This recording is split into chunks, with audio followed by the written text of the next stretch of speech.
최영 원장님, 이 아이의 증상 어떻게 생각하시나요? 네, 일단 이 아이는 저희 같은 이제 소아를 전문으로 보는 한의원에 많이 오는 환자 유형 중에 하나입니다. 그러니까 잘 안 먹고, 예, 이렇게 감기나 오래 가고, 그리고 잘 때도 식은 땀을 많이 흘리고, 그리고 혹시라도 아예 이렇게 기체중은 알려주시지 않았는데 성장 부분에서도 혹시나 조금 또래보다 왜소하거나 작다든지, 그럼 이제 결국에 한의원에 와서 좀 입맛도 돌게 하고 이제 감기도 안 하게 하고, 이제 아마 이 아이도 지금 제가 봤었을 때는 비염이 있을 것 같아요. 이제 나이가 10살이기 때문에.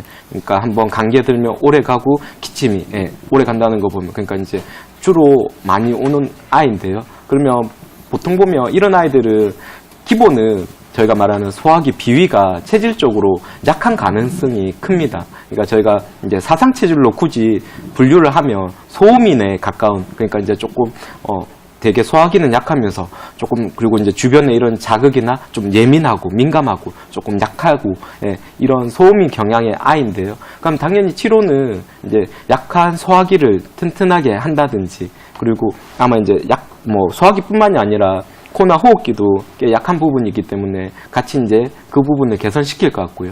그리고 요즘 아이들의, 저는 이제 진료 보다 보면 식욕부진 아이들은 거의 다 부모님도 마찬가지 식욕부진이든, 그러니까 이제 좋지 않은 식습관이 있을 가능성이 커요. 무슨 얘기냐고 하면 어머님, 아버님이 골고루 잘 먹고 좋은 식습관을 가지는 집에서는 웬만해서는 이렇게 아이가 안 먹진 않거든요. 그럼 보면 어머님이든 아버님이든 아니면 두 분 다 마찬가지인데요. 똑같이 아이처럼 어렸을 때 잘 안 먹었다든지, 아니면 지금도 마찬가지 항상 식습관이 불규칙하고 이렇게 부모님이 성인이시지만 편식을 한다든지, 그럼 당연히 그런 이제 환경에서 보고 이제 자란 이제 그런 환경적인 부분도 클 거고요. 마찬가지 이제 선천적인 체질적인 부분이 다 관여를 하니까, 어쨌든 한의원 내원하셔서 치료 받으시면 이런 식욕부진과 관련해서 그래도 조금이라도 소화기 비위를 튼튼하게 한다든지, 그리고 아이의 면역력을 키워서 잔병치레, 기침이나 이런 호흡기 감염 질환을 덜 하게 한다든지, 그러면 몸이 건강해지면 이렇게 식은땀을 줄줄 흘리는 이런 부분들도 많이 개선이 될 거고요. 그러다 보면 당연히 체중도 잘 내면서 성장도 그 전보다 잘 진행되는 것을 저는 한의원에서 꽤 많이 경험을 하게 됩니다. 그리고 또 하나, 이제 밥은 안 먹는 대신에 이제 군것질을 많이 한 아이들이 꽤 많거든요. 그러니까 이제 또 부모님은 어쩔 수 없이 밥이라도 안 먹으니까 그럼 이제 다른 걸로 계속 먹이고 있다. 근데 그게 어떻게 보면 계속 악순환을 반복을 하는 거죠. 예, 그렇기 때문에 이제 아이도 혹시라도 안 좋은 식습관, 그러니까 밥은 안 먹는데 계속 빵이나 음료수, 뭔가 달달한 군것질로 계속 배를 채우고 있다면 이 부분도 이제 앞으로는 좀 바로 잡아주시는 게 좋습니다. 그렇다면 황태환 원장님, 이 식욕 부진 한방에서는 어떤 기능의 문제로 바라보고 있을까요? 네, 일단 식욕부진은 기본 전제가 저희가 말 체질적으로 소화기가 약한 아이든 성인이라고 보시면 될 것 같아요. 아마 옆에 계신 왕 MC님께서는 아마 평생 식욕부진을 모르고 살았지 않았을까 싶은데요. 그럼요. 맞죠? 예, 예. 예. 그러니까 말 그대로 이제 소화기가 튼튼하면 똑같은 상황에서도, 그러니까 누구는 스트레스를 받으면 아마 왕 MC님은 오히려 먹어서 풀 거예요. 그렇죠. 네, 그렇죠. 먹고 예. 자야죠. 네, 그렇죠. 그러니까 이제 그게 결국 체질의 차이인 거예요. 누구는 스트레스를 받으면 소화기능까지, 입맛까지 떨어지는 사람이 있고요. 결국 이제 제가 말하는 소화기능이 이렇게 약한 사람들이죠. 근데 반대로 오히려 스트레스를 받으면 더 입맛이 땡긴다든지, 오히려 먹는 걸 너무 이제 먹어서 스트레스를 푸는 사람이 있고, 예. 그러니까 그 가장 기본적인 차이는 체질적으로 저는 접근을 하거든요. 그럼 어쨌든 이제 그런 체질에서도 조금 더 구분해서 보도록 하겠습니다. 그러니까 이제 유식상이라고 해서, 이거는 쉽게 표현하면 이제 뭘 먹고 급하게 체했다고 보시면 될 것 같아요. 예. 그러니까 이제 갑작스럽게 오는 이렇게 소화불량이라고 보시면 돼요. 아이들 이제 뭐 이런 일이 자주 있거든요. 특히나 아이들 같은 경우는 항상 감염 질환들, 열난다든지 이와 같은 감염 질환에 걸려도 소화기능이 떨어지면서 이렇게 체하는 경우도 잘 있고요. 그리고 또 하나는 이제 비실거눈이라고 해서 말 그대로 이제 한방에서는 소화기능을 비장과 위장, 크게 이제 저희가 줄여서 비위라고 하는데요. 그러니까 어쨌든 소화기능이 일시적으로 떨어져도 조금 입맛이 없을 수는 있습니다. 대신에 아직까지 이 부분은 만성화된 단계가 아니기 때문에 대소변은 정상적으로 잘 본다든지 대소변에 문제는 없고, 그냥 몸에 기운도 있어서 크게 생활하는데 불편함은 없는데 단지 그냥 입맛만 조금 떨어진 상태고요. 또 하나는 이제 간울이라고 해서 말 그대로 이제 스트레스를 받은 상황이죠. 근데 이것도 전제 조건이 이제 조금 소화 기능이 약한 사람이 이제 스트레스를 받으면 조금 더 입맛이 없는 거고요.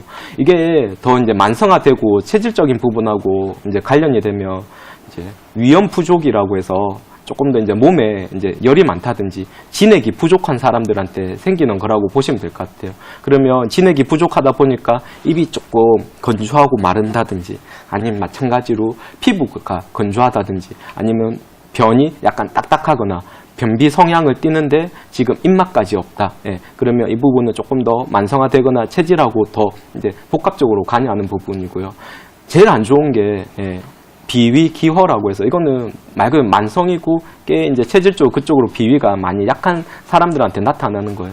항상 피곤해하고 아침 일어나는 것도 많이 힘들어하고 그리고 대변도 약간 조금 무르거나 조금 대변 상태도 좋지 않고 아까도 얘기했 조금만 하면 식은땀을 줄줄 흘린다든지 그리고 항상 입맛도 없어가지고 깨작깨작 먹고 그러니까 어떻게 보면 제가 좀 전에 5가지로 크게 나눴지만 결국에는 어쨌든 식욕부진으로 고생하는 사람들은 결국에는 조금 타고난 소화기가 약한 체질이지 않나. 그게 이제 단지 급성으로 왔느냐 아니면 조금 더 진행되어 왔느냐 아니면 이게 꽤 많이 만성화되고 다른 체질하고 또 같이 관여하느냐 이런 식으로 해서 한의학에서는 조금 더 식욕부진이더라도 체질과 건강 상태에 따라서 이렇게 치료를 조금 달리 하기도 합니다. 그렇다면 도대체 어떤 치료를 받아야지 개선될 수 있을지 이 부분도 짚어봐야 되잖아요. 황태환 원장님께서는 어떻게 생각하시나요? 네, 앞에서도 계속 그 얘기를 했었었는데요. 결국 이제 한의원에 이렇게 식욕부진으로 내원하면 주 치료 수단은 이렇게 침과 한약이 됩니다. 근데 이건 우리나라 말고도 지금 전 세계에서 가장 의학적으로 권위가 있고 암센터인 그 메모리얼 슬론 캐슬링이라고 뉴욕에 있는 아주 가장 암센터 중에서는 유명한 암센터인데요.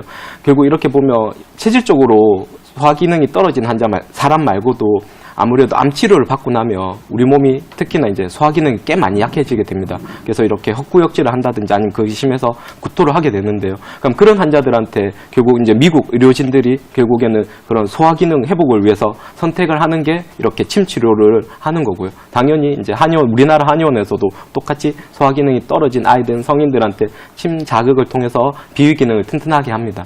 그리고 또 하나 마찬가지 이렇게 한약 복용을 통해 가지고 식욕을 증진시킨다든지 흡수 기능을 높여서 똑같이 먹어도 영양분들이 흡수가 잘 되어 가지고 기력 회복이나 아이들 같은 경우는 성장에 도움이 되게끔 이렇게 침과 한약 치료를 통해서 식욕 회복을 돕습니다.